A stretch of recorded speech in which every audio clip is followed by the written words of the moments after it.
கொஞ்ச நாளைக்கு முன்னாடி இந்த சாட்டை துரைமுருகன் டிவிகே கூட்டத்துல மழை பெய்யும் போது டிவிகே தொண்டர்கள் கொடை எடுத்துட்டு வராதனால சேர தூக்கி தலைமையில பிடிப்பாங்க. அதுக்கு என்ன பேச்சு பேசுன? கூட்டம் ஆரம்பிக்கும் போது மழை பெய்யுது. மழை பெஞ்ச உடனே அங்கிருந்து ஒட்டுமொத்தமான தாவேகா தொண்டர்களும் சாட்டக்குன்னு தூக்குறாங்க பாருங்க. எதை? சேர தூக்கி வரிசையா நிப்பாட்டினான். அதுவே தெரிஞ்சிருச்சு தாவேகாவுடைய கொள்கை என்ன அரசியலை கட்டமைக்க போகுதுன்னு.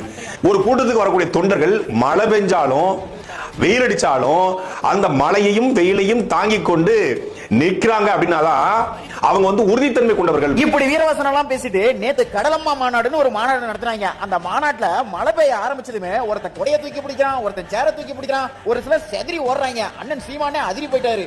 மழைதான் உட்காரு, மழைதாயா நீ நனைஞ்சா முளைச்சு போறதுக்கு வெங்காயம் இல்ல விதையும் இல்ல வெள்ளை பூண்டும் இல்ல, உட்காரு. உட்காரு. டே மழைக்கு மரியாதை கொடுக்க கத்துக்கடா. டே இறக்கடா. டே இறக்கடா, கீழே விட்டு உட்கார்றா. டே